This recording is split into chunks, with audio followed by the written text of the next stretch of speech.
A vast, heavily armed military machine can operate for decades without a single critical failure. But if an opponent knows exactly where the structural weaknesses lie, an entire empire can be dismantled in a single morning. In 1530, a young ruler named Humayun inherited the Mughal Empire, a massive territory stretching across the Indian subcontinent. Humayun was highly educated. He spent his time studying astrology, literature, and the arts. But governing a newly conquered territory required the rapid, ruthless tactical instincts of his father, the founding emperor Babur. Humayun hesitated when he needed to strike.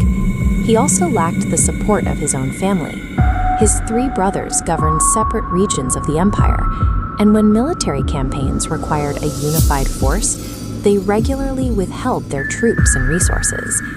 An emperor who second-guesses his military strategy, commanding a fractured army, carries a massive vulnerability.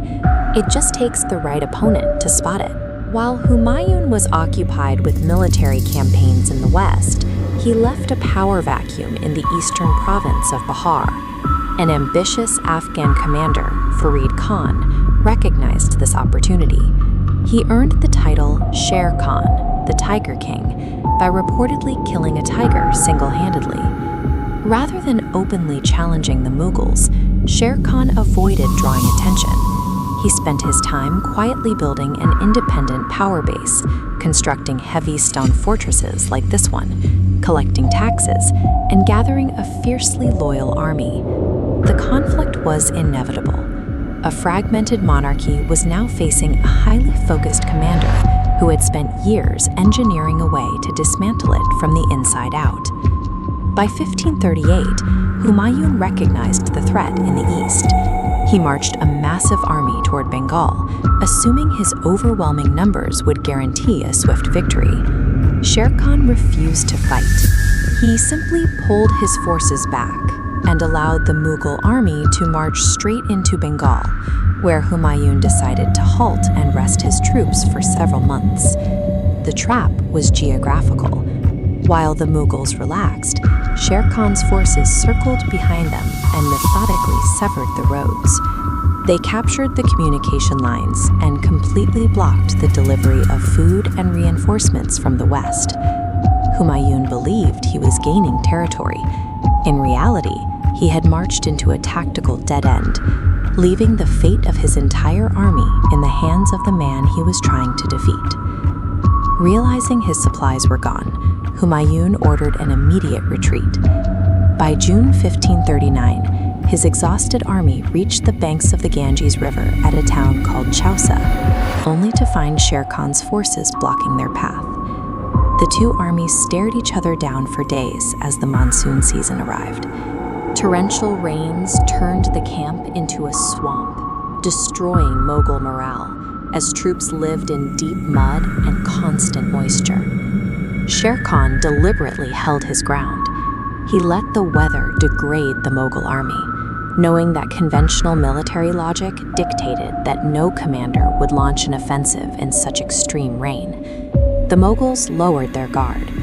Sher Khan used the flooding and the misery of the environment to build a perfect illusion of safety, turning the monsoon into a weapon of psychological exhaustion.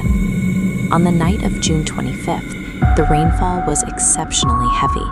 The Mughal soldiers retired to their tents to sleep, confident the weather made any troop movement impossible. Just before dawn, Sher Khan executed his plan. He sent his infantry and cavalry to strike the Mughal camp from every direction at once. Soldiers woke to an absolute slaughter in the dark. Without orders or organization, the Mughal command structure dissolved immediately, and the camp fell into sheer panic. Humayun desperately tried to rally his men, but the line was broken. As he fled toward the river to escape the advancing blades, his horse stumbled, and the emperor was thrown into the raging Ganges. Dragged down by the current, Humayun was seconds from drowning. he was pulled to safety by a lowly water carrier named Nizam, who pushed an inflated leather water pouch into the emperor's hands and dragged him across the river. The ruler of millions survived the annihilation of his military forces solely because an anonymous camp worker happened to be standing on the riverbank.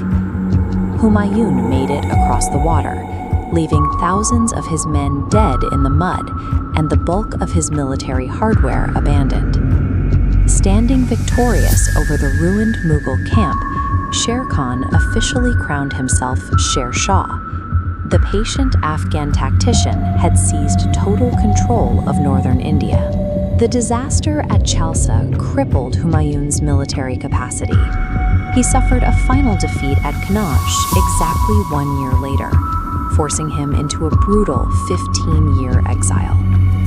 Overwhelming numbers and vast resources provide a false sense of security. An opponent who carefully manages their environment, cuts off logistics, and waits to strike at the perfect hour can completely neutralize a larger force. History shows us that the fate of a dynasty isn't always decided by the strategy of generals. Sometimes it comes down to a sudden storm, a delayed retreat, and a single commoner reaching out a hand in the dark.